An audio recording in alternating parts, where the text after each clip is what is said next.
it's the way I started out. I sort of didn't have much faith in politics to start with. And then the first time I ever got even curious about politics at all as a solution was Barack Obama's first campaign. I went to rallies. I've never done that. I voted, but that was about the end of it. That was the end of my involvement. And then I kind of got pumped. We had an election night party, all this stuff for Obama's first thing, and then it wasn't that long. And then you started seeing the cabinet. You started, Rahm Emanuel's involved. Yeah. So then I got pretty discouraged. And I didn't really think about politics again until Bernie was running. Or he was even considering running. I was actually sitting on my food truck. I had a set of food trucks that I had. That was my business. And listening to Tom Hartman's Brunch with Bernie. And then boom. So then I guess through that process, the next 7 years, I don't know, you get frustrated, right? Yeah. You start to treat people like tools, right? People become mechanisms to achieve a goal instead of people, right? Because you're like, okay, we got to get to this end point. And so you start treating your coworkers or your boss or a lot of people, less, anyway, yeah. So you can only have so many arguments before you say, maybe I should go somewhere else.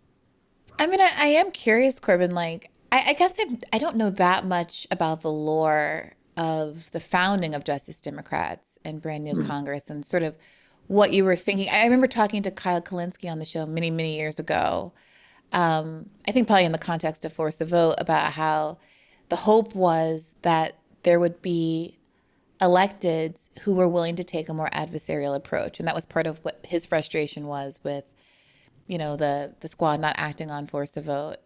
And then there seemed to be some evidence of this in how AOC came into office and immediately did that Green New Deal sit-in with Nancy Pelosi, which was so exciting. But as I spoke with Shortcut on the show about just, I think, last week, created a lot of backlash for AOC. I mean, yeah, go ahead. was that his take? I didn't watch the whole show. Yeah, I mean, I don't want to mischaracterize, Okay. mischaracterize him. But yeah, he didn't say, I had asked him about whether or not, rumors were true that he and you were sort of pushed out because of your adversarial approach and replaced with people who were less adversarial. And he said that wasn't inaccurate. It was just the timeline. It just happened to sort of line up that way. It was a funnily irritating timeline for him, too, because he'd been planning on leaving for quite a while. And then all that shit blew up. And it was like, I think he had the instinct was to not leave because he didn't want it to look like he was leaving because of Pelosi or something, Well, what he did say for sure was that it seemed like the establishment, Pelosi, was trying to make it hard for AOC afterward. And so one example that he gave was that she was getting so many death threats and that Pelosi had the ability to extend more security to her and declined to do so. And that felt like just one of many kind of, you can call it petty or you can call it substantive things that were done to sort of get her in line. I don't know if it's to get her in.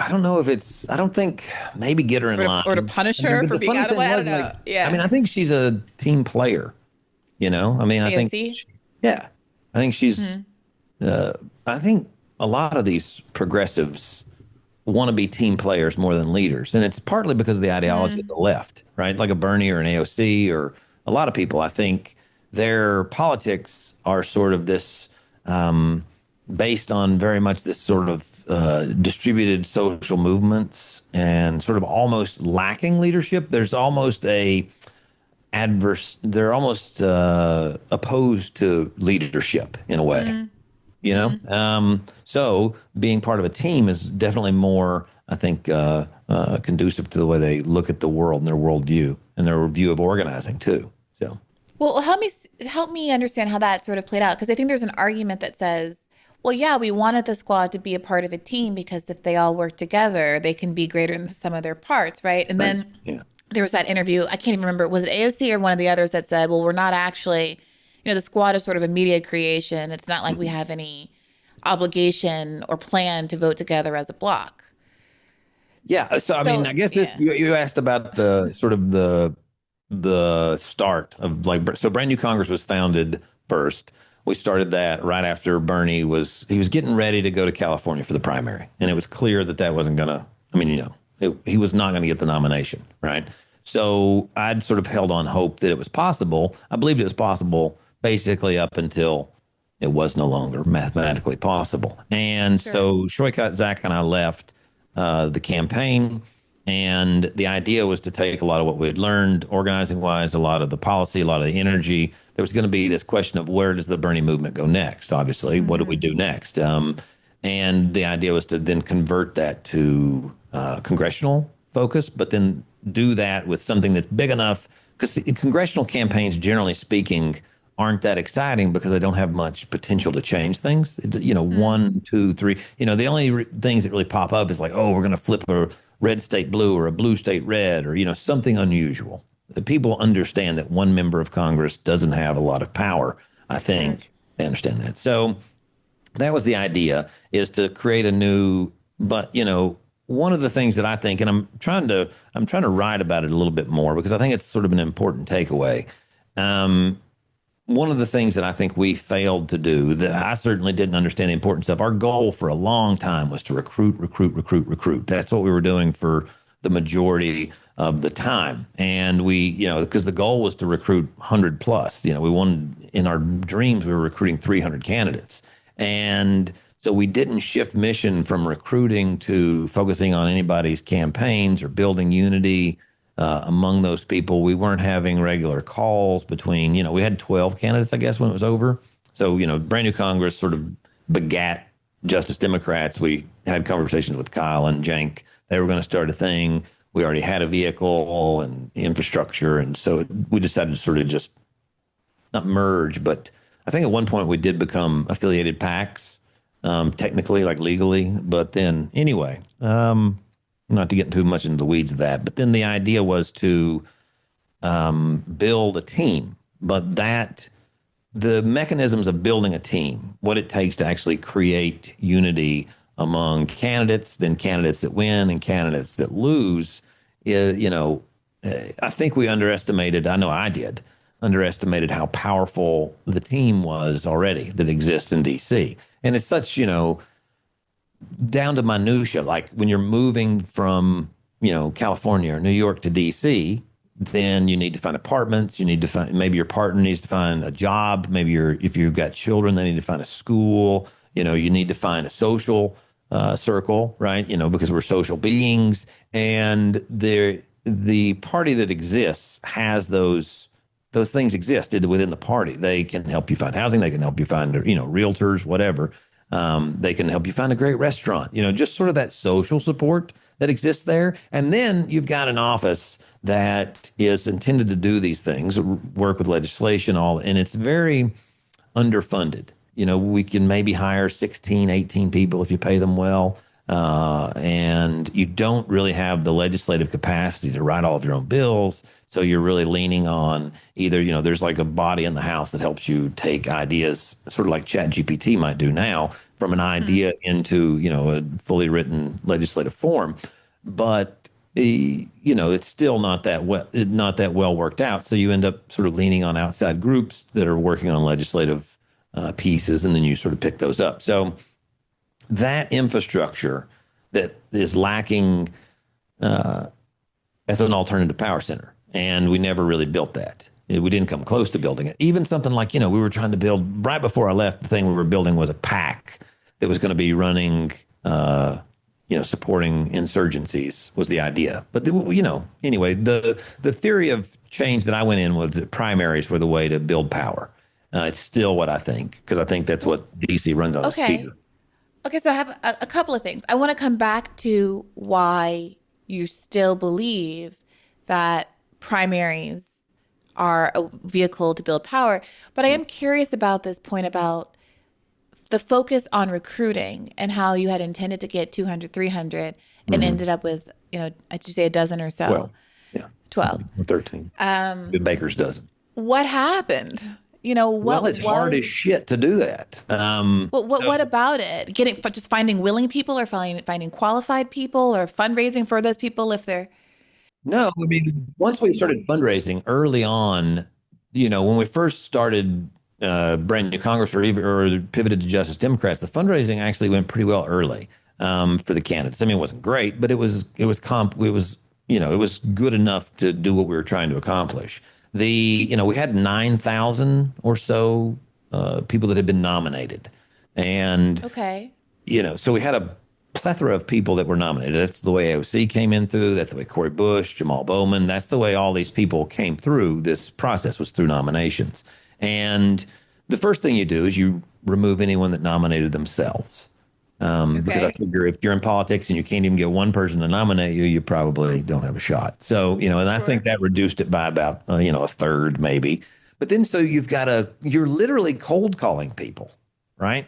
So first of all, you got to find their contact if they're not, nominated by somebody they know really well. Sometimes they are, sometimes they're not. So then you've got to, before you even reach out to them, you want to sort of understand who they are. So you've got to vet them. So you've got to look through as much public information as you can find. And we're using various databases to research people. We're trying to do background checks. We're doing all this stuff to try to find out who they are. And you've got sort of an idea in your head of what's going to make somebody be a fighter and stand on principle or have an ideology that's strong enough that they can withstand pressure to change.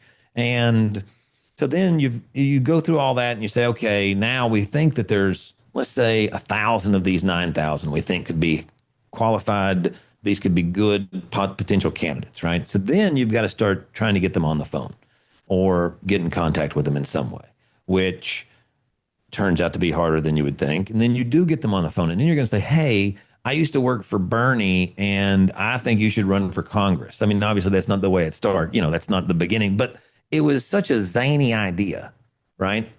I mean, literally, we're just organizing a presidential campaign. We're going to try now. We want to pivot over to take over that enthusiasm and then push it towards a direction. And you're asking people that are, principals or nurses, or they're running a metal shop or whatever it is they're doing. It's not like they're doing nothing, right? They have lives, they have careers, and you're asking them to even consider putting that on pause and then going into the hellscape that is DC and campaigns. Well, so this is what I'm trying to get at Okay. because I'm trying to play it out, the kind of questions that I would ask if I were in that situation.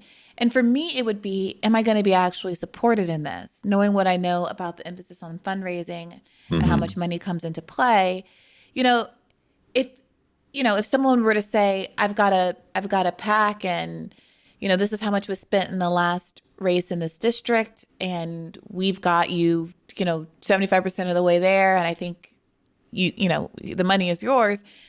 You would be supported in this. You're not just a random person who's going to have a disconnect between the amount of time you invest and the likelihood it's going to go anywhere because you just can't support yourself or hire a staff or whatever.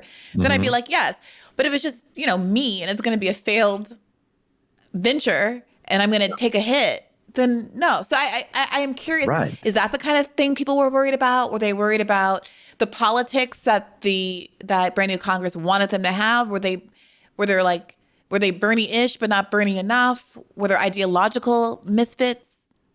Well, certainly there were people that weren't aligned well enough, but those folks we didn't work with. Then, I mean, there was, I think one of the people we called early on was Sharice Davids. Or Sharice Davis, what's her name? The one Yeah, in that sounds Kansas, I believe it familiar. is. And Yeah. so she ended up not fitting the mold for a variety of reasons. And Oh she yeah. at the time said Yeah. she didn't want to run, but so then there was a leader in a local Planned Parenthood maybe that we talked to who was hesitant because of the politics of it, or just exposing herself to that. There were people that didn't want to do it because they were The committed. politics of being a leftist No, or just entering politics as a candidate at all, just because it would be someone so who worked disruptive at to her Planned career path. Parenthood. Somebody who worked at Well, Planned Parenthood was suddenly squeamish about thorny political issues. I mean, the funny thing, at one point, we tried to remove the Hyde Amendment language with an amendment Uh-huh. Uh-huh. to pull all the Hyde Amendment language out of bills that were being written by a The Democratic. Hyde Amendment precluding federal funding for abortion services. Correct. Yes. Sorry. Yeah. And so, we had the majority in the House at the time. Nancy Pelosi was Speaker, and we were sending bills to the Senate that already had the Hyde Amendment language in them, you know. And we were like, why would we do that? Let's make them do it, and then we'll get it back through reconciliation, and at least make the Republicans put that language in. And that became such a contentious thing. The people that really pushed back and told us not to push this amendment were with Planned Parenthood and NARAL, and they had a 10-year plan to save abortion access and women's health care and reproductive rights. And that That's plan did going not involve swimmingly. embarrassing the Democratic Party. And they did not want Democrats to have to take a stand individually and vote on this amendment, because then it would expose, because obviously there's some pro-life Democrats in there, right? And they didn't want those people exposed as pro-life Democrats, because it was something that basically had to fly under the radar. And it was, like That's leadership level bonkers. of people that were calling. Leadership level. I'm not talking about, like, there was like, oh, I'm working like, and they were applying a lot of pressure not to do that. And then so the compromise was Ayanna Pressley put in a non-binding, non-vote, sort of a more performative version of the amendment that didn't actually remove any language, which is very similar to what you're seeing happening right now with the Epstein thing. And you've got a handful of Republicans that want to do a real thing. And then you've got leadership that's saying, let's do this more performative, non-binding thing, right? So it's definitely a bipartisan effort to appease your base, or look away. And that particular thing was to appease, I guess, this office, our office at the time, in Alexandria. So Okay, I want to come back to the Epstein thing in a second there's a lot because, of of things. course, Right? you've written a piece on your Substack called "Dems Finally Have Power Over Trump. Will they use it?" Mhm. Pointing to the Epstein controversy and Trump's basically like flip-flopping on deciding whether or not it's important as an opportunity to kind of cleave Donald Trump from his base, who's mad at him, it seems, for the first Mhm. time since he really became a political figure. But before we get off this subject of Yeah. sort of your continued faith in, electoral politics as a vehicle for change, it strikes me as sort of fascinating every time I speak to someone on the show who does have that faith and who has personally suffered the slings and arrows of what it is like to try to work within the Democratic Party. And it seems to me that some of the most faithful are the ones that would be most justified in being faithless, because you've seen firsthand how difficult it is. You're telling me that these tentpole reproductive rights groups are defending an anti-abortion amendment, just Mhm. to put it plainly. One that, by the way, was very much a part of the Hillary Clinton, Bernie Sanders debates of 2016 that I'll never Mhm. forget, Yeah. because all of the Democratic establishment was, and Tim Hyde didn't he was a supporter of the Hyde Amendment, or there was some Tim Kaine Hyde Amendment business that was going on Right. that I can't quite remember anymore. And everyone was, of course, framing Hillary Clinton as the the pro-choice candidate because she's a woman, basically, even though Bernie Sanders' statements on the right to choose had been less equivocal than Hillary Clinton's sort of safe, legal, and rare Hmm. stuff in the choice of Tim Kaine. And I remember when one of those leading abortion access groups endorsed Hillary Clinton, despite Bernie having like a better ranking on like abortion rights, how frustrating it was. And Yeah. I want to say that was around the time that Bernie said something about Hillary being in the establishment because of those endorsements. And then that was a whole media cycle of Bernie's a sexist because he said Hillary's establishment because these pro-abortion groups Yeah. endorsed her. So all that being said, like all the pushback that you've gotten, like it sounds horrible. It's effing Totally. hellish. The Democratic Party now Roe is gone. The Democratic Party was wasting its time Yeah. fighting you to protect pro-choice, pro-life Democrats, Right. and you still think that this approach has legs You mean the approach of electoral politics whatsoever? of electing enough progressives in Congress to sort of take over the Democratic Party. I don't know if they're progressives. I don't know what we call them. What I think is possible. Yeah. Well, so like it's sort of like the idea of, can we terraform Mars? If that's even possible, if there's any realm of possibility where that can happen, then I think we could probably do it more easily. We could fix this one first more easily, right? And You so if mean you you look mean at Earth? Earth, yes, right. This Yeah. planet can Okay. be, it's easier. We're already here. And I think if you look at and I've looked very clearly at what it would take to start a third party. And, so just in California, for example, it's 1.4 million signatures. These are verified ballot signatures, which would be a huge amount of money that it would cost to do that. Then New York's like 45,000. You're looking at millions and millions and millions of signatures. There are a handful of states like Alaska and Louisiana where it's quite easy. Mississippi is the easiest. To start a party in Mississippi, you just say, I'm a party. And then it's more, you fill out a form, but you're done. There's it. Then there's some places where you've got to pick up. It's just a very, so my point is that if you're going to go through the Herculean effort of building a brand new party, right, then I think as a ballot line vehicle, when I say the Democratic Party, in my mind, I'm imagining all of these people basically becoming powerless through electoral politics. And because I don't think the Democratic Party as it exists is worth a shit for much of anything. And so to me, it's a vehicle. It's a vehicle of voters and supporters. There are some out there that are absolutely looking for something different. I think it's a vehicle for ballot access. I think it's a vehicle for fundraising. I just think it's a good vehicle. And I think you might as well try to steal that car instead of building another one. But look, I understand the argument. I worked for Bernie. I was as invested in the squad as anybody else. I was there covering for The Intercept, the Green New Deal protest. I was there the night the AOC won.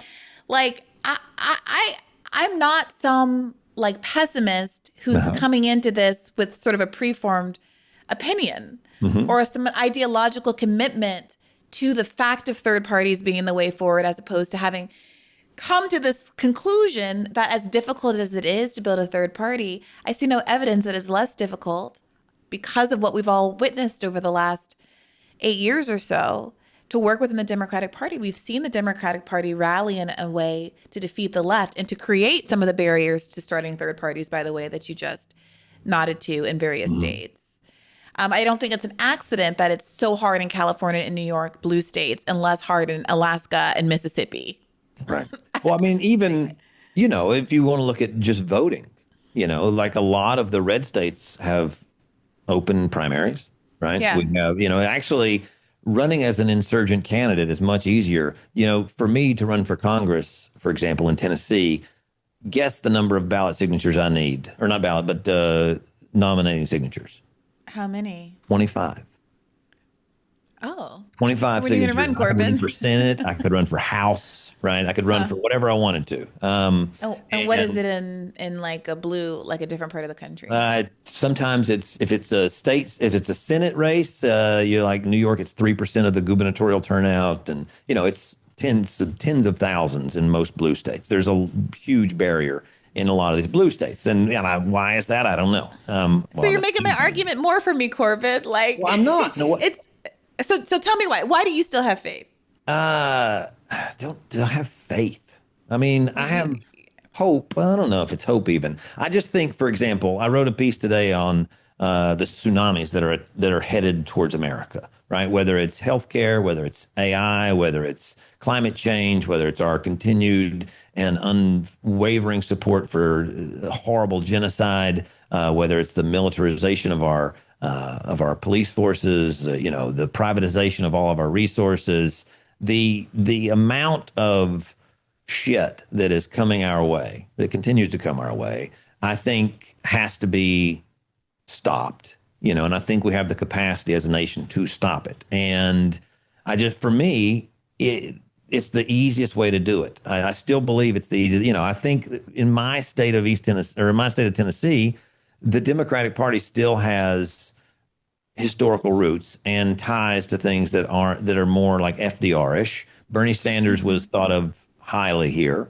Not to bring up an old phrase, but Bernie could have competed here for sure. Bernie won. Bernie wouldn't have won. He definitely could have competed. So I think that the Democratic, but then they didn't let Bernie win, right? No, of course not. So this is the issue, and this is why I think there's so much interest in Zohran Mamdani, because if he actually manages to become mayor, yeah, sure. But the question is he actually going to be allowed to become mayor? Because one thing the Democratic Party is good at, it might not be good at leveraging this Epstein stuff, but it certainly is good at crushing the left. Hmm.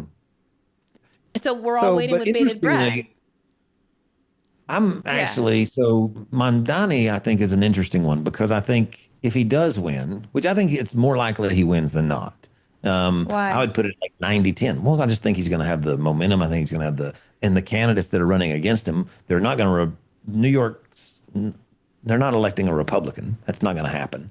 Well, it's not going to Uh, be Jojo Siwa, whatever that guy's name is. What's I just don't think they're going to get their shit together. They've got some really arrogant candidates. So Cuomo and Adams, I think they're going to be very, very stubborn. It's not like where People you keep have the, saying that, but Eric Adams is like definitionally corruptible, and you can't tell me there's not a price tag that he could be offered to drop out of the race. I'm sorry. I don't That think man either is one of not. them. Yeah, I I'm don't sorry, go think either ahead. one of them are going to look. I just don't. I still think I'd put it at 90-10. That's just my guess. I think he's going to win Okay. the primary, or I mean the general. Um, but then the question becomes, yes, and right, and it depends. See, this is and I wrote a piece that I've yet to put out on that because it sounds pretty shitty, I suppose. But essentially, it's saying if you don't start, if part of your primary or part of your general election campaign is not also calling out all the people that won't get behind you and talking about primarying them, at least doing a little saber rattling and trying to make Albany a little nervous, trying to make Yes. Hakeem Jeffries a little nervous. If you don't position yourself, and this is why I say primaries still can be so. This is where I think if you capture the momentum of the electorate, which Mamdani did, right, and then you pivot that over to electoral power, which he theoretically could. Now, I don't know if DSA is the vehicle to win. In fact, I don't think it's the vehicle to win Why statewide seats. not? Why not? Have you ever been to a DSA meeting? I confess that I have not. Okay, we'll go to a few, and then you tell me. But Because Corbin, they're, okay, don't I make me think defend DS. DSA. Uh, In their defense, okay. they did manage. Uh-huh. Like there was like a DSA, as I understand it from listening to this really excellent episode of The Dig, where they interviewed two of the leaders of the DSA sort of prong of Zoran's campaign. They did manage to get these like almost 10,000 DSA members and the 40,000 additional volunteers to implement an enormous door knocking effort that seems to Yeah. have done the job. And you have to credit them for that, no? I'm not taking away the credit of the work that was done on the campaign or the door knocking. I think a lot of it actually ended up to do with the media around it. I really believe way more in media than field in general. Really? That's a very spicy take on I these think these field lefty is, streets, Corbin. I think field's not, I would not call it a waste of time. But I think if you don't convert field into earned media, then you're really waste. I mean, I think you can move 3-4% with field, but I that's gotta my tell opinion. you, I went to New York and I stayed at Katie Halper's apartment or her parents' apartment while they were out of town, and had to pick up a key from a neighbor. Hmm. And I observed at that time in January of this year that both Katie Halper's parents' apartment and the neighbor's apartment both got canvassed and had Zoran flyers on their door in January of this year when the Hmm. man wasn't polling and no one was paying him any attention. And my recollection of the AOC phenomenon was also that she realized, it's a low turnout election. If you can knock a number of doors, that can actually make a difference. And that the DSA in her area mobilized. She famously had those shoes with the holes in them that are now in the Smithsonian because she Hmm. walked so many miles and knocked so many doors and stood at the subway stop, at the end of the sixth or whatever in the Bronx, and did the work. And so, Well, I so are you mean, saying that that's I'm not saying that's not how it DSA. went down? Well, no, fuck no. DSA didn't endorse her till the very end. They didn't want her. They said that she was helicoptered in by Justice Democrats, and by God, we're not going to support her. DSA fought Was long there and a reason, hard because they didn't like like a her. substantive reason, No, like they political, didn't. or No, just, helicoptered her in. And they're opposed to that idea. They huh? did. She was not a DSA member. She didn't come up through their ranks. She wasn't. No, DSA was. No, that is not the way it happened. So who were the volunteers that were doing all that door knocking then? Well, I mean, a bunch of it was paid. The canvassers were paid. So that the there was definitely some volunteers too, but the majority of the door knocking was done with money. We raised a shit ton of Mm. money after the ads and after, the Bridget Reed wrote this really great piece in Vogue. Oh yeah, I Um, love Bridget. She's been there on the was show a couple times. there was a bunch Uh-huh. of really interesting things happening. Joe Crowley did not only did he not do the first debate, he sent the Latina surrogate. And Yeah, then I remember that. it was embarrassing enough and just thought of poorly enough that the New York Times editorial board wrote a piece on it. And Yeah, it they was just said, very if you want to be sensitive. speaker, you've got to be able to talk to the people, blah, blah, blah. Um, so, but here's the interesting thing about, and AOC and Bernie are two of the reasons that I've become convinced that field and distributed are useful, but not what wins elections. I mean, unless it's a really tight race, right? Because the ones and twos didn't vote. The people we What do you ID'd on the mean? doors, the people we ID'd on the phones, when you go back and then you take the voter turnout data and you try to match it with the IDs that you made through the campaign's field program, that's not who voted. The people that we did GOTV with three or four touches, they didn't vote. I mean, That's by interesting. and That's large. interesting.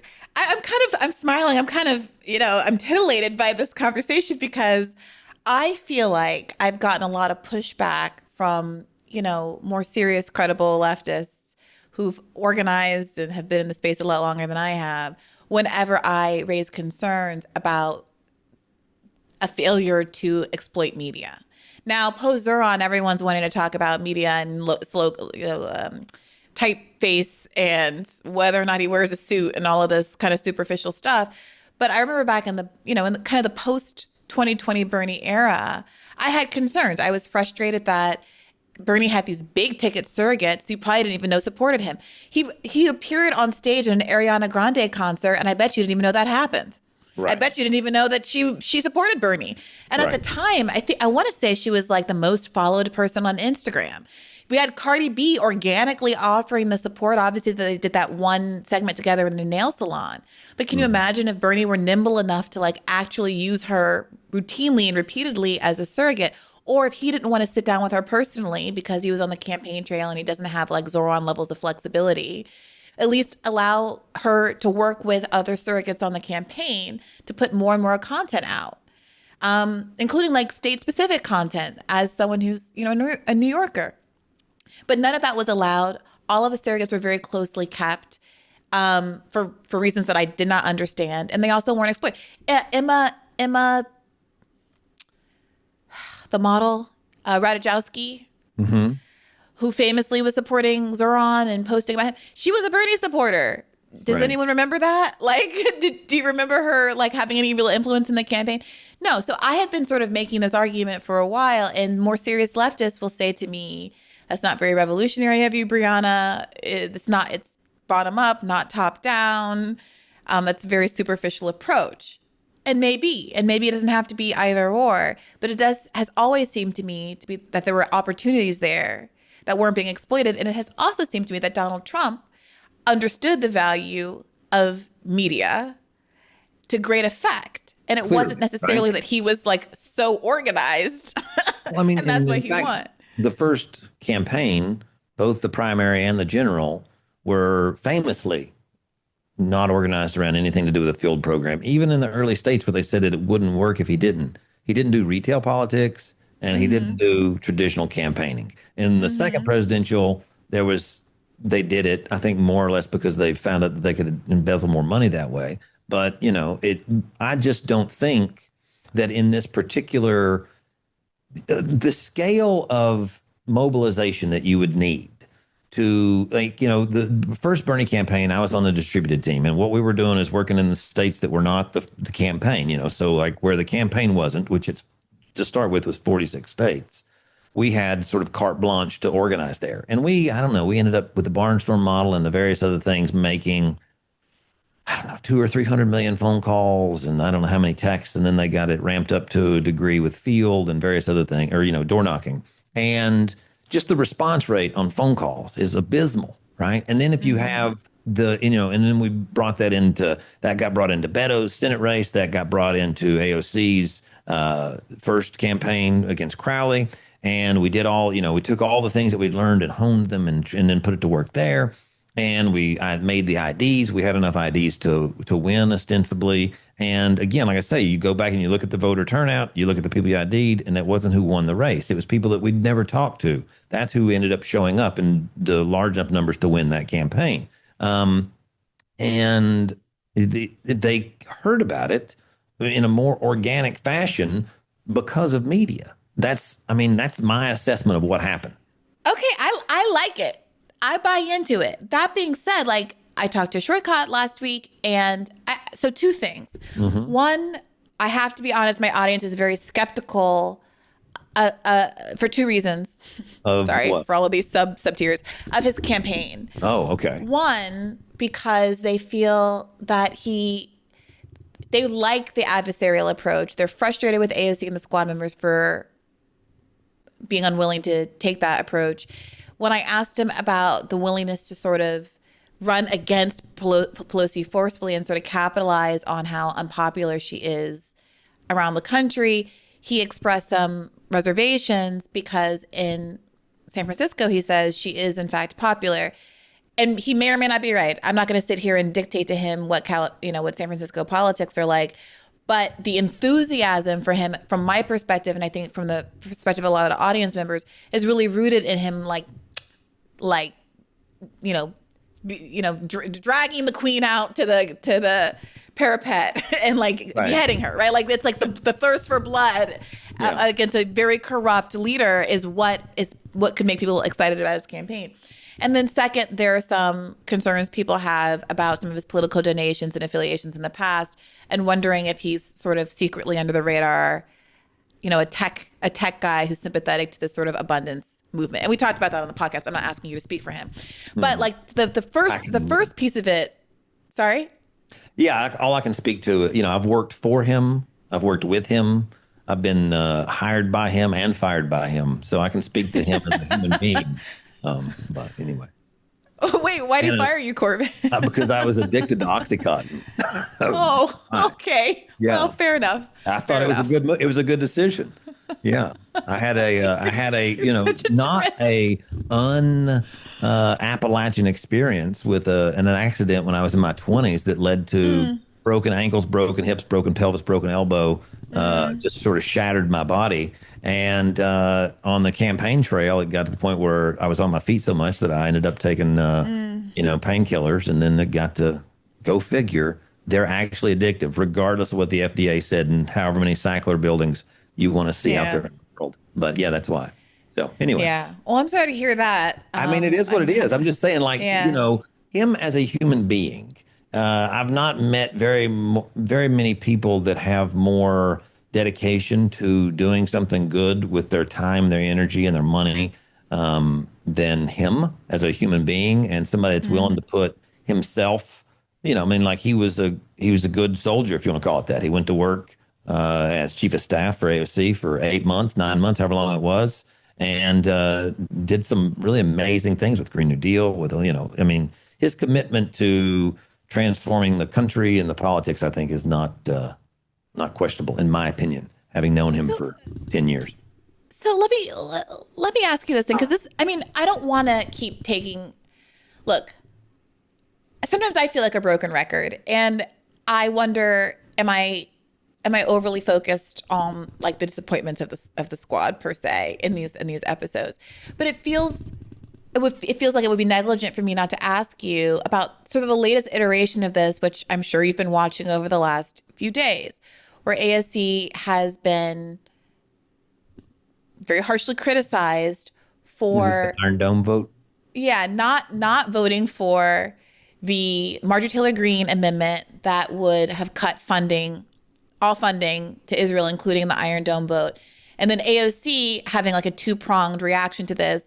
One saying that basically she didn't want to support Marjorie Taylor Greene's amendment because she doesn't support Marjorie Taylor Greene and sort of didn't want to be on the same side of an issue with her. And then two, that she ultimately voted the whole bill down, so it was a moot point. But though that is the case, she also spent a lot of time sort of rationalizing her opposition to Marjorie Taylor Greene's amendment. And in doing so, specifically defended continuing to fund the Iron Dome. And the analogy that many folks who were critical of AOC made is that it's akin to saying there's innocent Germans that live in Nazi Germany while we're literally fighting them to in World War II and in the Holocaust. We got to make sure that they have defensive capabilities to prevent us from, or anybody from bombing Berlin, because there's some innocent people that live there. And this is not the first time that she's sort of engaged, perhaps unnecessarily. And you're a former comms director, so I really want to know what you think about this. But that she's kind of engaged unnecessarily with people who are making criticisms of her online and sort of shown her hand when she could have sort of been quiet. And then her justification about voting the whole bill down, I think, would have landed sort of okay. But again, in the context of force the vote, she started engaging with an NFL player, Justin Jackson, about her rationale for why she didn't want to hold up the speakership vote for Nancy Pelosi in exchange for concessions, saying she wanted to reserve her political capital. She wanted to keep the powder keg dry.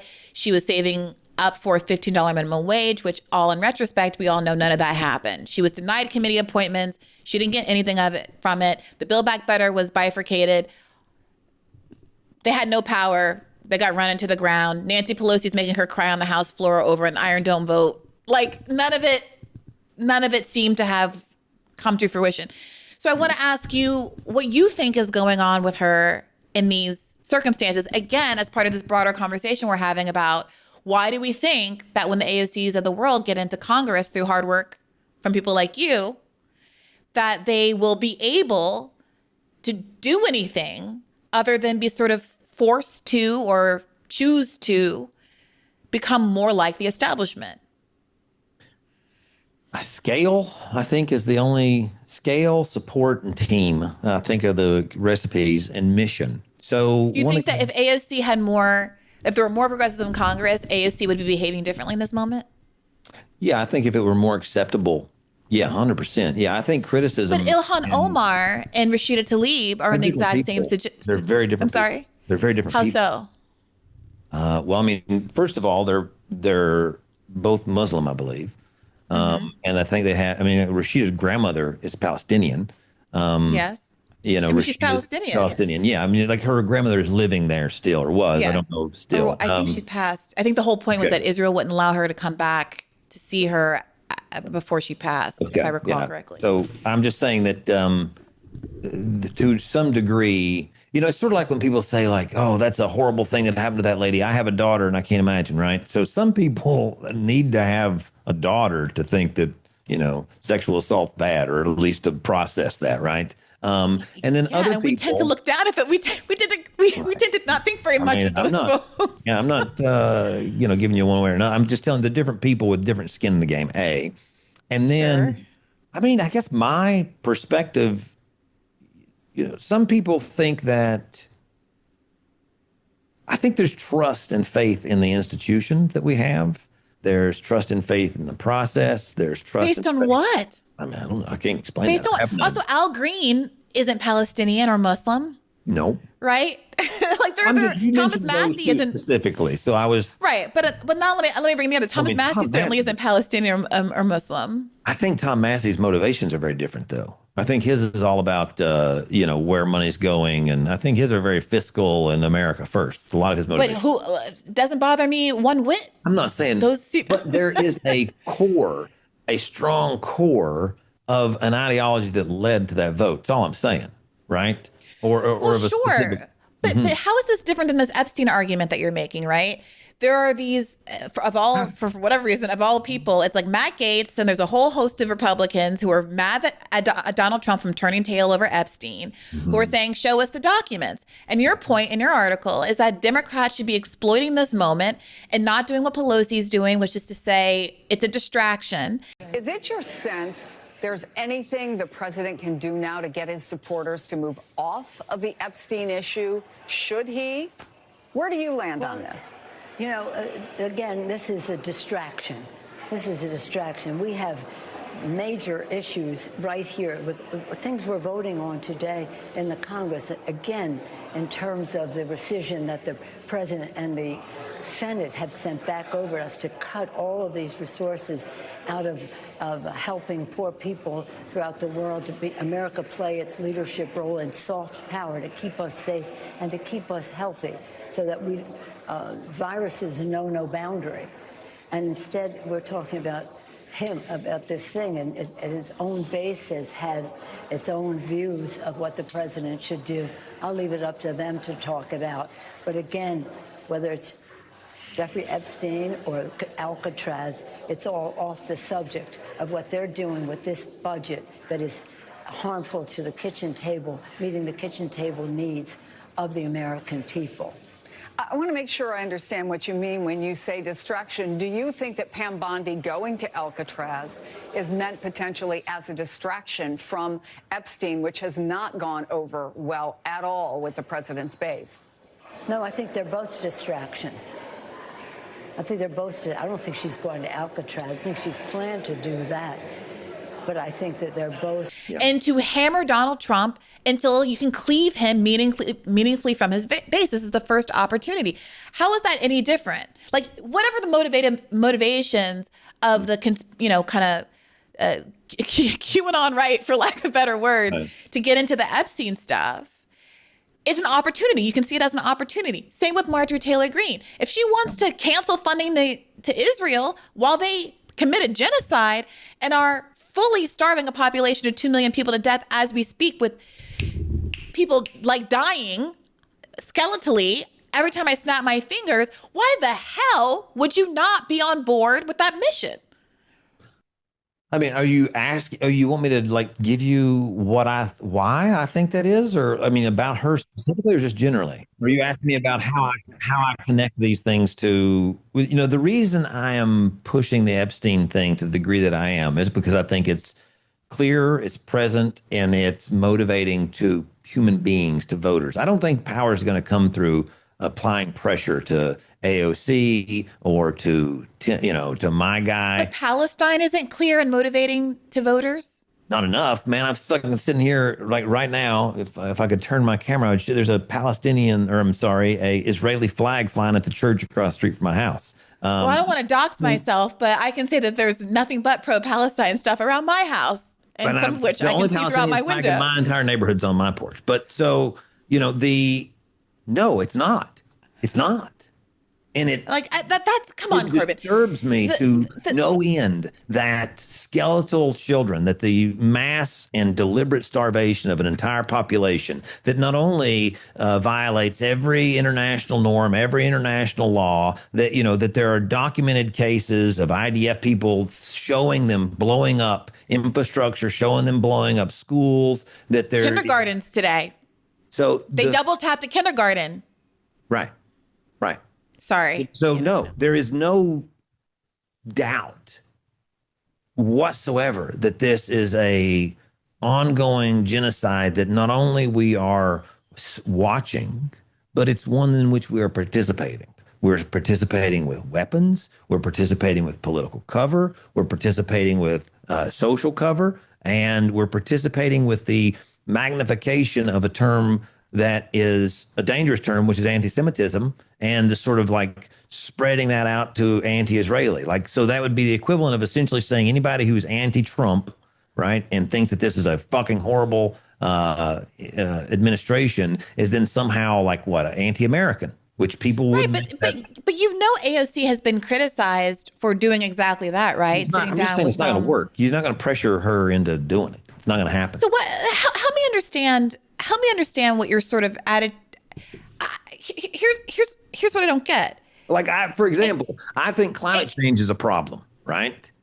But I don't think climate change is a winning agenda. I'm never, ever going to talk about it. But Israel isn't climate change. There are people who are furious at Israel either because it takes more money from America than any other country in the world, the fiscal hawks on the right, or because they're doing a genocide, which is like the majority of people in America at this point, and certainly the overwhelming majority of people all over the world.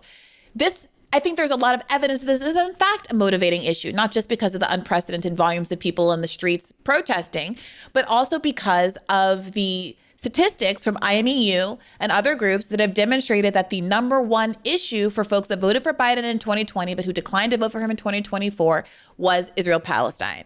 And so you have to know. I mean, it's possible that you could see somebody, hopefully we'll find out. hopefully there will be a lot of candidates running in 2026 on this idea. But even regardless, Corbin, you're asking like you and everyone else who's running. Sometimes I feel really bad. In the post 2020 landscape, I had a lot of kind of lefty candidates on the show who were running in congressional districts all across the country. And my audience was so disaffected and disappointed by Bernie that they would say things like, she seems like a nice lady, but I'm not giving her any more of my money after what Bernie did or after how the squad disappointed me. And I feel bad for them because that is the standard that has been set. So I do think that anybody who is engaging in this project, whether they're running for office again or whatever, needs to address people's disappointment and a lack of faith that it's going to be different this time around. And when you have AOC talking about Kamala Harris is tirelessly working toward a ceasefire, when you have her going out of her way to justify voting against Marjorie Taylor Greene's amendment to stop giving weapons to the country doing a genocide because you think they're entitled to defensive weapons? Yeah, go ahead. I quit. You quit AOC's campaign. So are you saying that was I'm just for saying, reason? I don't work there anymore. What, but, so okay. Did you quit because you felt purpose? And what was the reason? What was the because reason? it was no longer a place that I wanted to put my effort. So one time I'm sitting at I used to work in fine dining, and I had a table, and this table ordered a $26,000 bottle of wine for lunch. Table of 5. I'm working in Armonk, New York. $26,000? $26,000. Okay. Armonk, New York, Restaurant North, it was called. And this Armonk's kind of like the place where all the city money goes and hangs out with their horse farms and stuff, right? This is like, money, right? Apparently. And so I'm front of house manager, and I'm clearing the table with people talking, and I noticed that there's like 5 glasses of wine, half full, mostly full. And then the bottle's got at least a third left in it. $26,000 bottle of wine sitting there. And this is a DRC wine that was made on a single hectare. It produced very few cases a year. It's like been in this family for generations. It's like a granddad and a grandson now running it. I'd read about this because I was in wine studies at the Culinary Institute of America. Anyway, I tell you this story only. So I quit. I decided, fuck this, fuck these people. I don't want to spend any of my time, none of my time, my talent, my energy, making these people's lives any better because it can't be done. Their lives, they could have it all, and they cannot enjoy it. So I left fine dining completely, and I started food trucks instead. So when I get to the point in an endeavor where I feel like my time, energy, and work is not going to make a positive difference in the world, then I leave. So what was AOC's $26,000 bottle of wine? I don't know. It was not any one thing. It was just I wanted to attack the Democratic Party because, I had a quote in the Washington Post that was, I said that I think the cowardice of the Democratic Party is the greatest threat to mankind. And I didn't say that flippantly. I wasn't trying to be clever. I believed that. I still believe that. And so when people say to me, Corbin, you criticize the Democrats all the time. Why don't you criticize the Republicans? And I tell them it's as if an arsonist throws a Molotov cocktail in my house and the fire department comes and parks outside and watches it burn. Am I going to be upset with the Molotov cocktail guy? You're fucking right. Yeah, fuck that dude. But there was no ever in my mind, there was no, perception he was going to protect me. Right? I didn't feel like he was going to help me. But the fire department that showed up and watched it burn because I didn't pay my fire bill, which actually happened in Tennessee in 2011. But anyway, then that would enrage me to a point that is actually more visceral than the arsonist, right? Look, I get it. You don't have to make the case to me because people criticize me on the same basis. That's not what we were doing. That's why I left. That was not the mission anymore. That was the mission. How explicit was that? I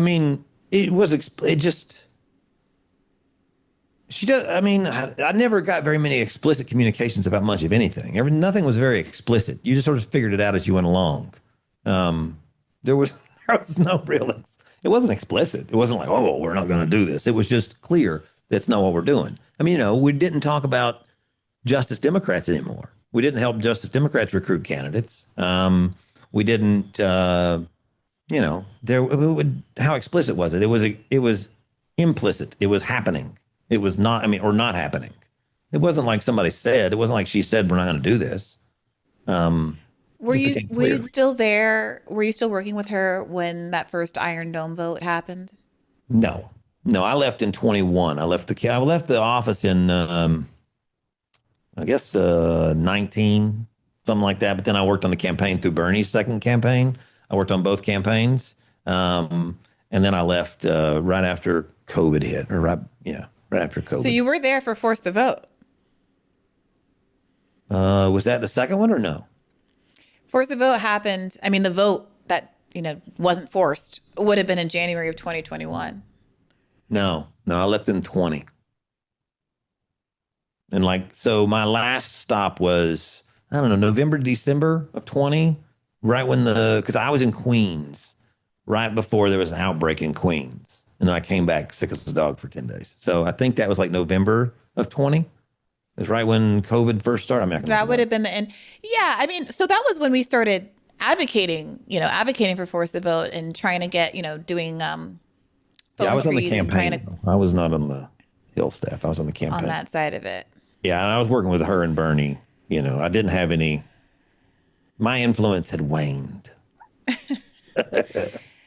Anyway, So this but is let's so this is this is the question. Like what would be I think you're different? completely right. I'm sorry. I'm sorry. Is the question what's going to be different next time? Yeah. Even you learn through processes, right? I mean, I hope. But it's the candidate, right? Well, maybe this is a better Not the question. candidate. Do It's you the, do you it's the think that system. well this is what I was about to ask.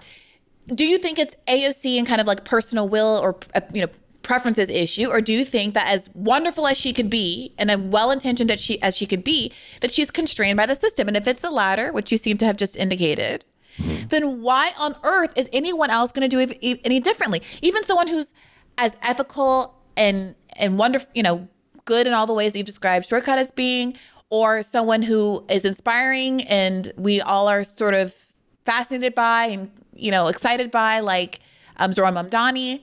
If ultimately the system will not allow it, and this is why Zoran's the great test, like, will he even be allowed in office? And then if he is his presence there going to be contingent on him bending the knee? And so we're all watching to see the extent to which he bends the knee prior to getting into office, and whether or not that, there's a reason that says if he gets in, it's because he has been neutered effectively. And if they stop him, it's because he was a man of courage. And that it's sort of a lose-lose either way. Like, just to really simplify it. All right. So Right? the proof will be in the election. If he wins, he gave in, and that's sort of. I'm not saying that's necessarily Yeah. the case, but that's been the paradigm that's existed so far up until this point, which is why Zoran is so fascinating. So I think why do I think it'll be different? So, I mean, Yeah. in my mind, what I think that we learned through this process, and the we here would be like me, Zach, Shoykot, and all the dozens of other staffers. I don't talk to them. I'm a bridge burning motherfucker. First of all, let me just say that, But Corbin, you seem but- like such a sweetie pie. Do Such I? an, Yeah, an earthy delight. Yeah, you it's an seem like a earthy- good time. Yeah. Yeah. So I think the thing that I learned specifically was that what we did not have is the components of a team. And when I was organizing for Bernie, when I first started, like I was doing things like getting people to build a document for every state about how to register voters in that state, because they were all very different, right? And then so it was like a how-to guide. And I had a team of, I don't know, 20 volunteers. And then I organized them it was distributed. So I organized them on Slack and Google Docs. That was our shared workspace, right? So I feel like teams need shared workspace. They need a mission or a goal. And that's why presidential politics is so easy, because the goal is win the primary or win the general, right? And you can have people put aside their differences towards this goal. And the outcome is very binary. You win or you lose. And the way you win is you get more votes, right? So you have to replicate that, I think, with Donald Trump and the MAGA movement. They've been able to do it. With the mission is reduce the size of the government, kick out people that are different than you, go towards sort of like an autocracy, a more open autocracy. And I think that sort of resonated with people. Maybe it was rebuild our means of making a living and rebuild our economy around manufacturing. There might have been a handful of, they threw out various nuggets, right? But they were able to build a team around that. And before that, it was very, it's about abortion, or it's about, the right was really, framed around these things. There's a little bit of trans stuff and sports and stuff that's still in there, but it sort of pivoted primarily to building a wall, immigrants, politicians suck, right? Sure. And I think that you need something similarly easy to understand. And like we worked on Green New Deal, Mission for America, things like that. So the new thing that I'm trying to rally people around is state power and the idea of owning our own shit instead of selling it. All the stuff that we built for the last several hundred years, especially a lot of it we built in the last 80 years that we're then selling off. Like just something as basic as NASA.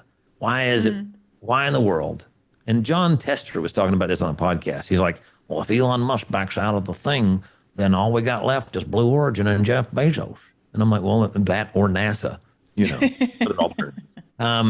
So why I think it'd be different? It can only be different in my mind if you build a set of pillars that create a team that can compete with the existing team. Right now, we got a neoliberal team. And you've got two sides of that neoliberal team, but it's all basically on the same trajectory economically. Anyway, I could go on for But Corbin, days but about you don't think that I will say our perspective as normies watching from the outside, and the reason why the squad narrative resonated is because it did feel like they were pillars. The whole point was that there were all of these candidates that were sort of cast in Bernie's image that all supported a Green New Deal and Medicare for all and a $15 minimum wage, a living wage, since, time and inflation is what it is.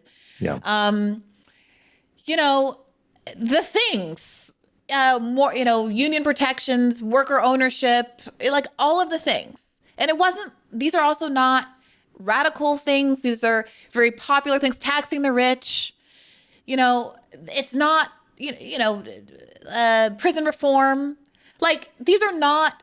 The team changed. Who the team was changed. But what do you mean? Who the team was changed? Yeah. Because it seems to me that the team members are still there, and they all purportedly believe in these things. Well, they also believe that their fellow Democrats believe in those things, and they're trying to get them.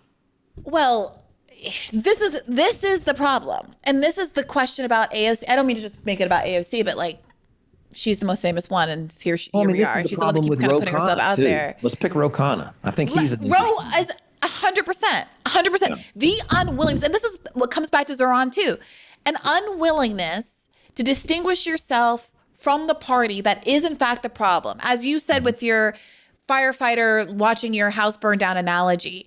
Like if you're unwilling to call out the fire department, what are we doing? Right. You are on the team of the people who let my house burn down. If I were an advisor, say for Roe, and I wanted to be able to make a name for Roe right now, right? What I would do is I would endorse Boycott Chocolate Party against Nancy Pelosi. Why? Because it would signal that I'm willing to tear this thing down, this thing being the existing structures of the Democratic Party, right? He ain't going to do it. No, he's not. I know he's not going to do it. But that's my point. And that's, people ask me how will you know when there's really strong Democrats coming up and they're going to run against the Democratic Party, but not in the traditional ways. Like, I talk to the Knoxville Democratic people all the time, and they're like, well, we don't mind if a candidate, shits on the Democratic Party, but they want them. They don't mean that in the way that you and I would mean that, right? They mean that in if you want to attack trans people or this or that, or if they want to hedge on women's reproductive rights. What they mean is socially, right? They don't mean economically. They don't mean in terms of power. So what I think people misread is how to build power.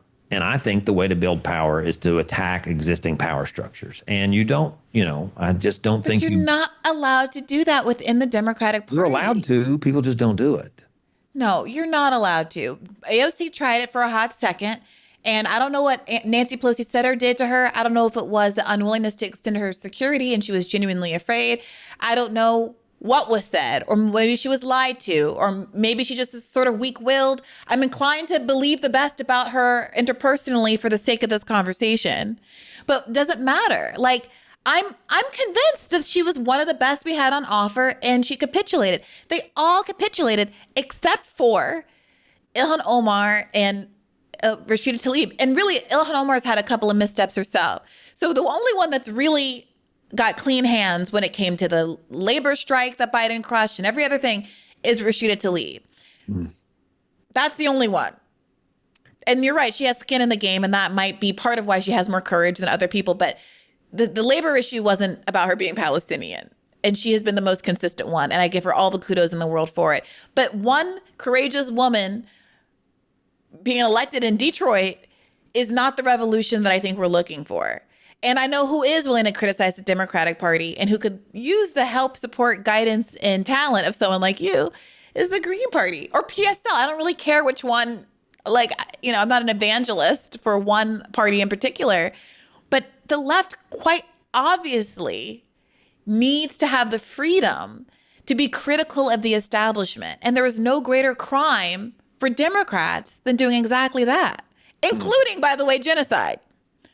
Yeah, well, I mean, it's sort of the same reasons that I don't get excited about, DSA, is because I have substantial ideological qualms with them. They're sort of like like a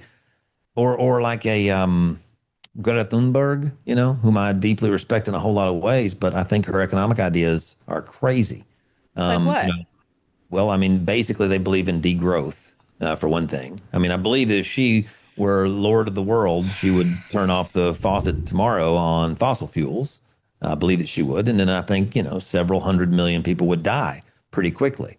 First of all, you can't possibly believe, as, it's the Green Party, by the way, that came up with the Green New Deal. That was, we can kindly say appropriated by AOC or less kindly say stolen by AOC, depending on who you talk to.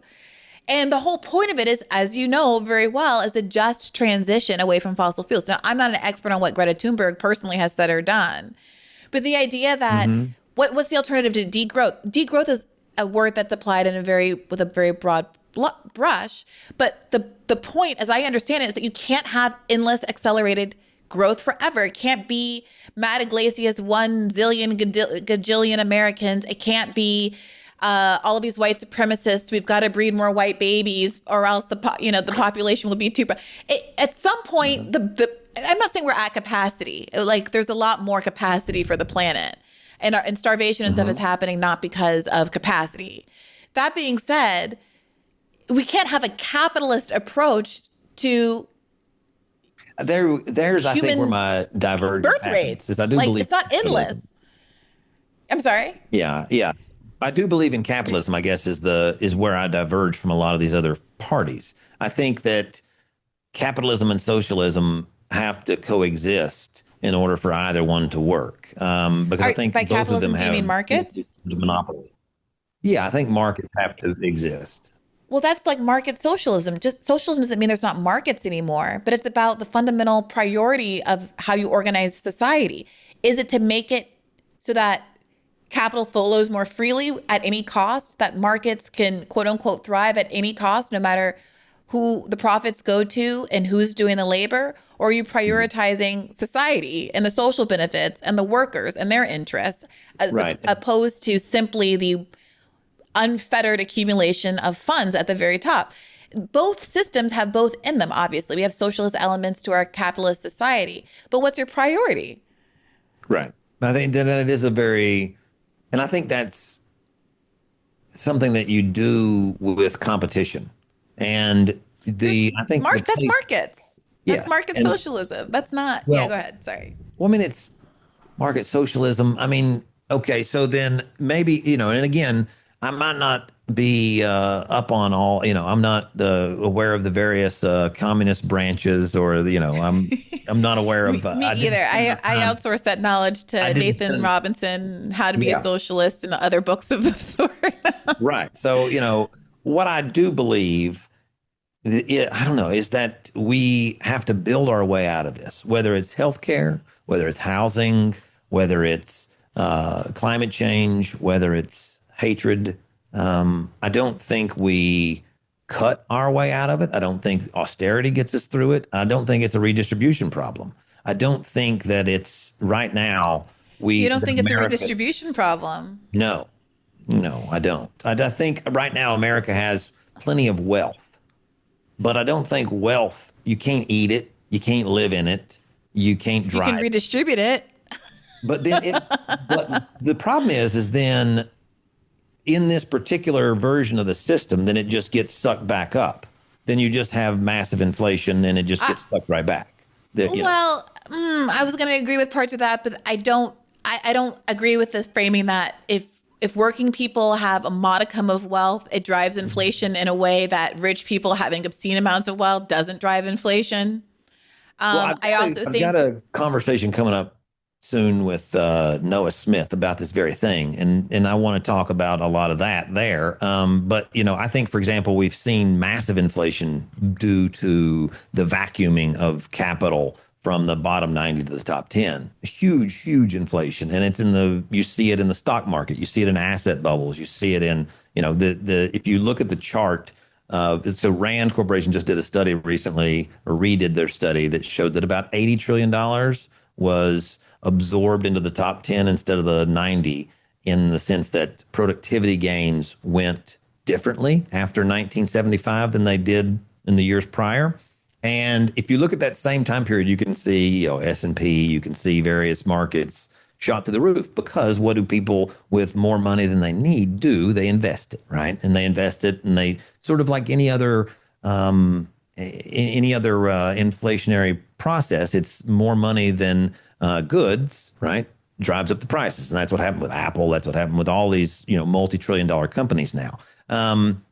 But you say that giving working people more money doesn't necessarily lead to inflation. I think that it has led to mass inflation that we haven't counted.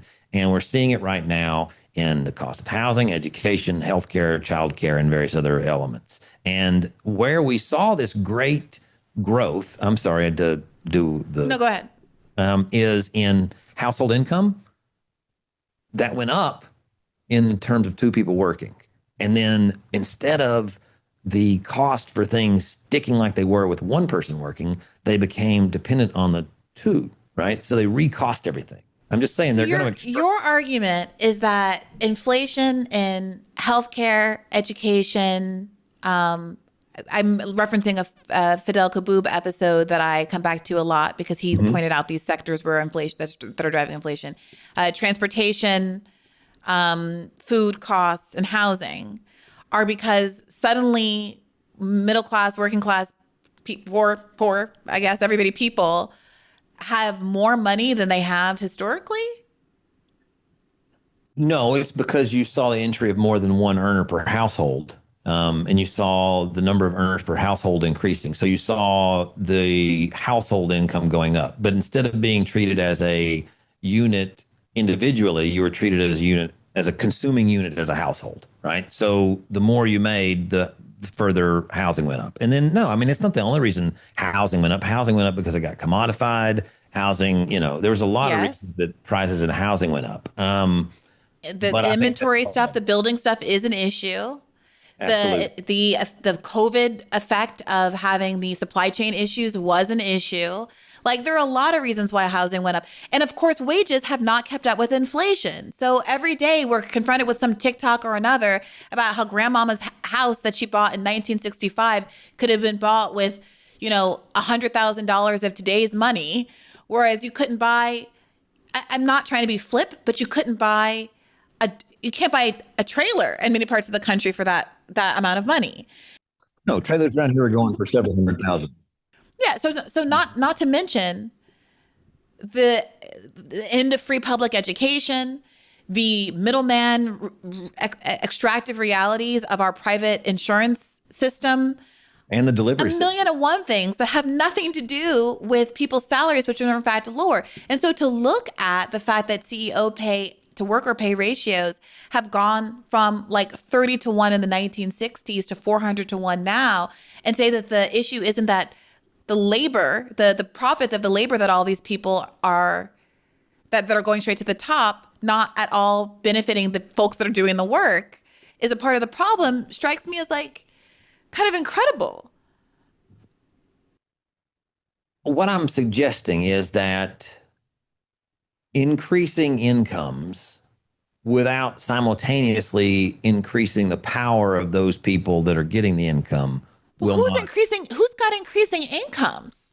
Nobody. I'm not saying it's happening. I'm saying it. So like right now, by my calculations, I did this years of work study and all this stuff. Then you're about, instead of being, the Fed says that we've seen purchasing power increase by about 69% since 1970, right? And by my math, if you look at how much a median income earner can buy in terms of how many years of your income does it take to buy a house, pay for childcare, pay for transportation, pay for all this shit, you've not seen an increase in purchasing power. You've in fact seen a decrease in purchasing power. Correct. Right? And it's, the gap is like 160%. So to solve the gap, to get back to where we were purchasing power wise in 1970, it would take a reduction of about 50% in cost or an increase in a little bit more than 100% in income, right? So that kind of correction, that vast correction that's needed, has to come first through a power change. Well, can I also point out that redistribution doesn't necessarily mean income. It can also mean making it so that healthcare is free. So you're not paying $20,000 a year on average for a family of four. These are 2020 Bernie campaign numbers, so I'm sure it's worse. $20,000 for an average for a family of four for health insurance every year out of your average $60,000 American income is a way to redistribute wealth that makes it easier on people, that doesn't have the inflationary effect, right? It has a deflationary effect because suddenly healthcare is one of the sectors that's driving inflation is free. Same with free public education. Same with, not to be Zoran here, but making the buses free. Like all of Well, those of course they kinds won't be of costs. free, right? They won't be free. Why not? Many buses Well, are I mean, free. they won't be Many free. buses were They'll free be during paid COVID. for through other means, sure. right? Yes. Yeah. Yes. I find that, I think that word free gets us into holes. Free at point of service, whatever. Yeah. Well, I just think that it some people use that against us to think that we think it's going to be free. You know, somebody's got to pay for it. Well, yes, No, obviously. someone's got to pay for it, and it's the millionaires and the billionaires. Like, that's the whole point. Well, and us and working people together, right? I mean, everybody would pay for it together. That's the idea. Well, I would argue that the wealth that the billionaires have is working people's wealth that they've stolen, and it's time to get it back. Like, that's the narrative. It's not just the lack of antagonism toward like the Democratic establishment. It's also this lack of willingness to be antagonistic toward billionaires. And again, this was, Zoran's first and maybe only sort of stumble so far. I won't say only, but one of his stumbles so far. I'm rooting for the guy. I'm not trying to be snide here, but is his sort of like shift on, billionaires shouldn't exist, I'll sit down with the billionaires in New York City and I'm sure we can figure something out. Now, obviously, those aren't necessarily mutually exclusive statements. The fact that you don't think billionaires should exist doesn't mean that billionaires don't exist and you're going to have to contend with that reality as mayor of New York. That being said, I also understand why people are a little worried about whether this represents a trajectory, and more importantly, what is the value of you being in the position of being mayor as a socialist with this platform and the rhetorical skills to explain to the country that the Democratic Party is not the resistance party that you think it is, that it doesn't have your back, that it's not aligned with your interests, if you're willing to even rhetorically make space for the idea that Democrats are welcome as part of your coalition. This is Shama Sawant's point, right? Oh, yeah. So, I want to take one step back, though, to this concept of redistribution, right? And the mechanisms in which you do that. And the thing that I'm approaching this with is, right now, if we feel like there's inflation, the only way we solve it is through pain, right? Working class pain. That's the way currently our system tries to put the brakes on a overheated economy, right? As they say, okay, we're going to cause more employment. We're going to cause things to be more expensive. We're going to make things harder by reducing incomes, right? And reducing work. I guess what I'm saying is that one way to change redistribution. The ultimate idea of the money is to get the things, right? You want the healthcare, you want the housing, you want the transportation, you want the quality of life, the safety. And so the other way to do it is to increase supply side, right? That's why I think that there are alternatives to going after, we can just go after market share too. The way you destroy Elon Musk is you destroy his businesses by recreating and rebuilding NASA, right? The way you go after these billionaires is you say, we don't need you to do this shit. We can, just like the TVA created power. I think that's the way you go after them and you make them irrelevant, is you bypass them completely from the getting the things that our society needs, whether it's roads, bridges, satellites lifted, healthcare. I don't think Medicare for all would do it. I think Medicare for all would actually be a destructive force. Corbin, you can't in 90 minutes into a podcast say something like Medicare for all is a destructive force. I don't have time to unpack this. Okay. And the like the revelation that AOC's comms guy, former comms guy, is saying Medicare for all is a destructive force by itself. After just okay, I'm just gonna say one thing. I'm not gonna get into that. I'm exercising a level of self-control that I rarely exercise in my personal life.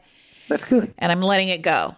That being said, I don't disagree with you about supporting NASA, et cetera, and the TVA and all of that hurting billionaires.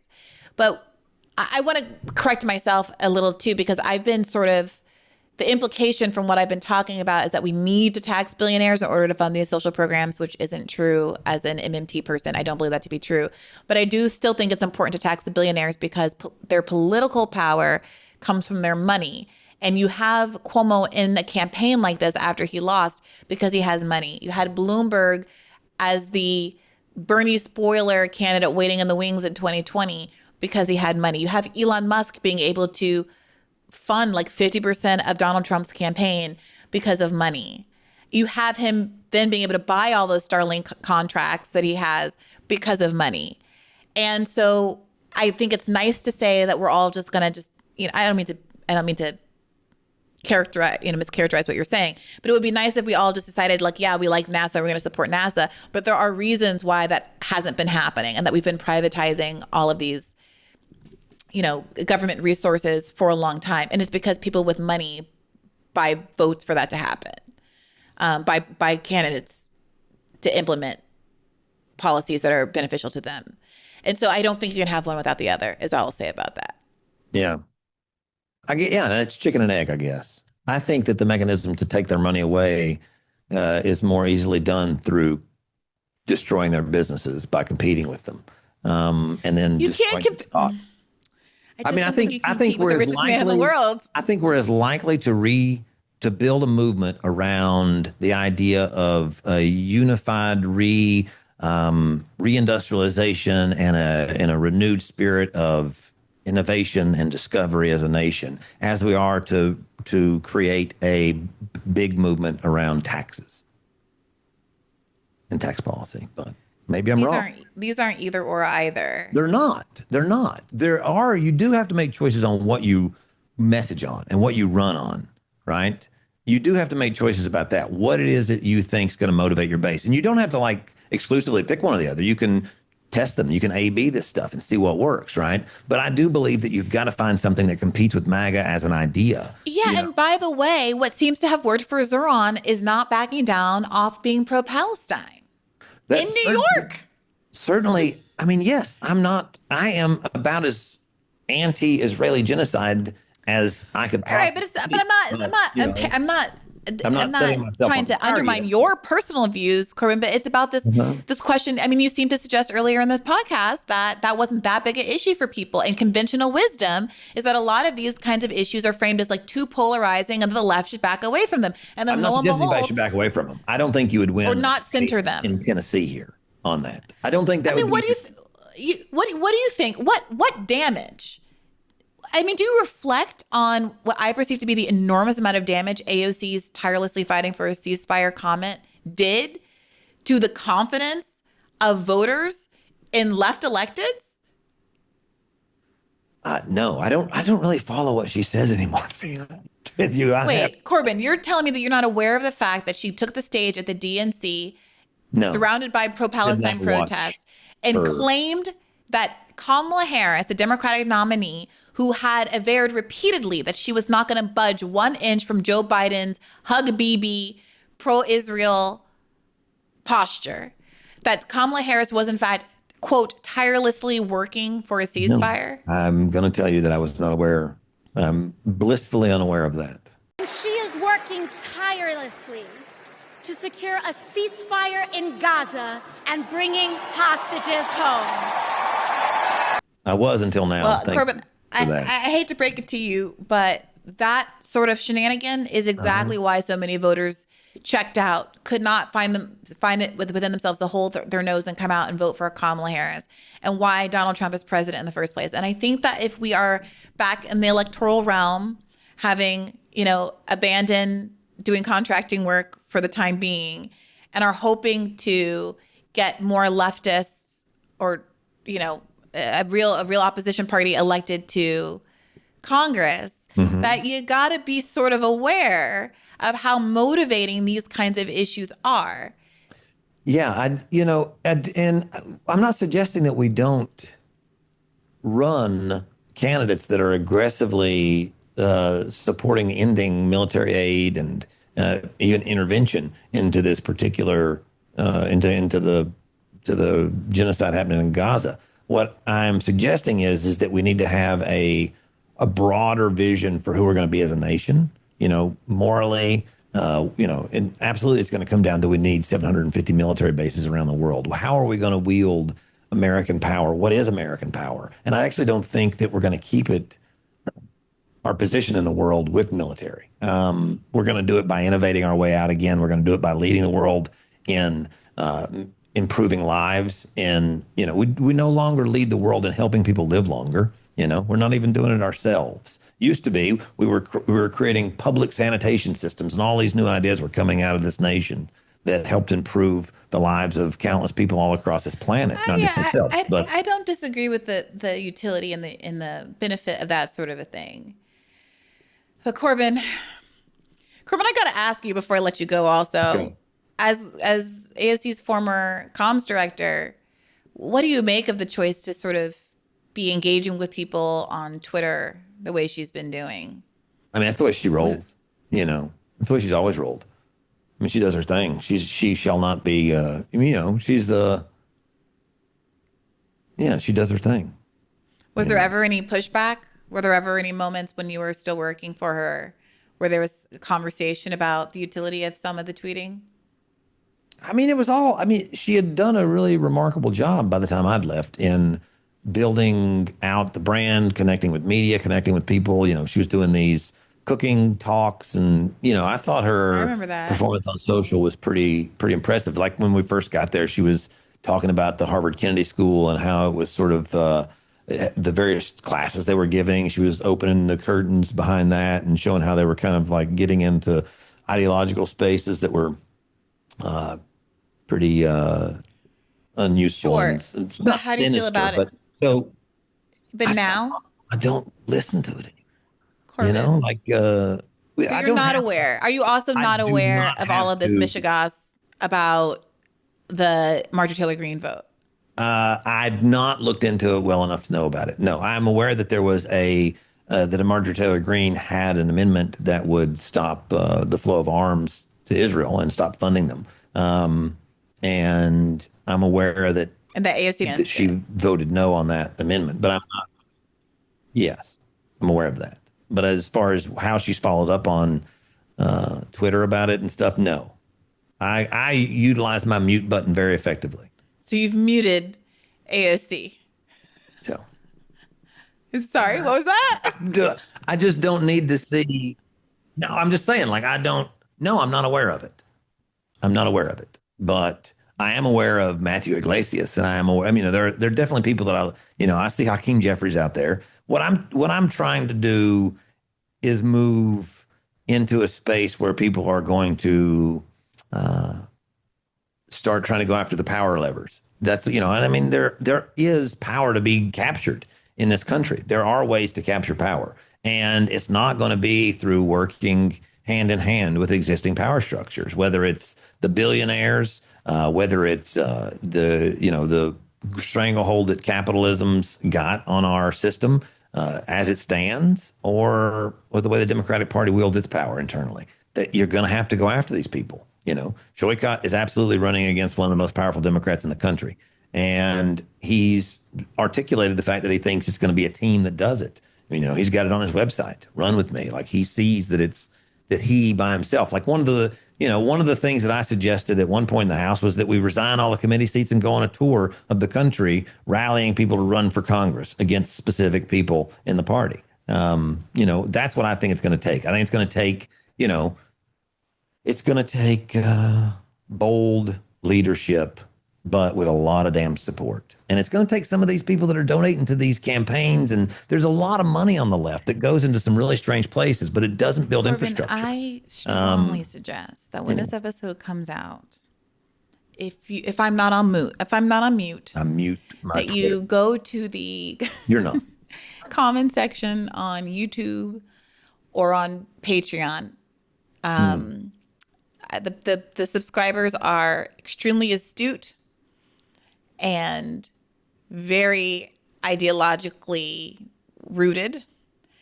And I'm sure they're going to have a couple of thoughts and feelings about this episode. I know they're so tired of me engaging on this question of electoralism over and over again. I find it to be useful because I feel like, I'm sorry? I mean, of course, right? I feel like choice, yeah. these conversations, I'm open to being persuaded, but I find myself more confident each time about my faithlessness in electoralism. The one caveat being I am waiting to see what happens with Zoran. I'm open to being proven wrong by Zoran. But I gotta say, Corbin, while I can't stand Nancy Pelosi, and I hope that Shortcut beats her.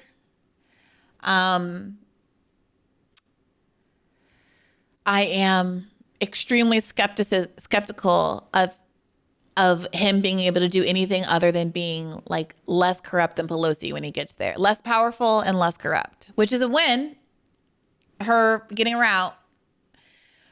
But in terms of substantive change, I don't know that I'm persuaded. But hey, let me know. I expect to see him on the road. I expect to see him missing votes. I expect to see him not taking committee seats. I expect to see him being radically different. And I hope to be proven wrong. I hope to be proven. I was talking to Blake Lively. Did you tell her that you didn't believe in capitalism? Yes, I hope so, because if you can't be proven wrong. Were you revealing yourself in all your capitalist colors to Grace Blakely? Sorry. I think I called her Blake Lively, LOL. Grace Blakely. Yeah. I haven't seen Blake Lively in a long time. I worked with her at that Did you restaurant really? North too. She was fascinating. No. Yes, I did. Yeah, I did. For her Ryan Reynolds, I thought you meant you worked with her before wedding. she became I did the shower. So it was like America Ferrera. And I saw her later. No, she was famous. No, she was quite famous. But anyway, so yeah, I mean, I say what I say. I think what I think. I mean, that's the reason. I mean, I alienated myself from a lot of people when I said back in 22 that Joe Biden was old as shit and he shouldn't run for president. Piers Morgan right it was before. deeply unpopular. I just got off with Piers Morgan just before this, and ended up at there was weird vibes on this particular segment, but Hunter Biden's defense of his father and angry yelling at the Pod Save guys for being too harsh on Biden was a subject of the panel. For some reason, the intelligentsia of the Democratic Party, with 2020 hindsight, believes that Joe Biden should have considered not running again because of their perception that he was too old. And so then the drumbeat began. And the New York New York Times, on a near daily basis, egged on by the Pod Save America saviors of the Democratic Party, with four white millionaires that are dining out on their association with Barack Obama from 16 years ago, living in Beverly fucking Hills, telling the rest of the world what black voters in South Carolina really want, or what the women in the waitress living outside of Green Bay, Wisconsin really believes. I mean, what the fuck? I mean, I can't believe that we do this over and over again. Yeah. It was like, I don't even know what to say about this. Like, he's right for all the wrong reasons. I don't know. Like, yeah, kid, that was right? Piers Morgan's take, that basically, like, he's a son, and as a father, Yeah, I'm kind of proud for him sticking up for the old man. I was like, okay, but it could be cool if we could have had a primary and not Trump as president. But what do I know? I would have done for my dad. What do I know? Corbin, tell people Wouldn't that be more, where they can find more about your opinions and these takes on social media and beyond.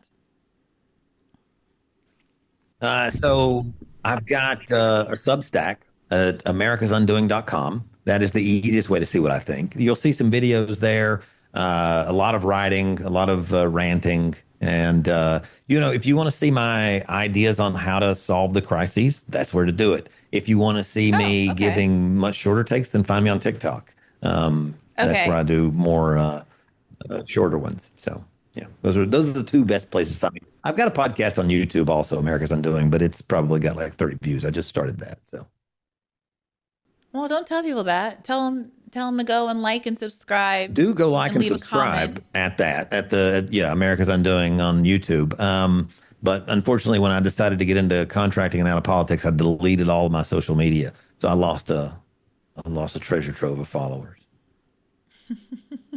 Okay, well, I'm confident in your ability to get them back. I do think you have a certain appeal and perspective that Siri on the left. And I really do enjoy talking to you and appreciate you spending the time with us today. And for pleasure. Folks who want, I'm glad you still think so.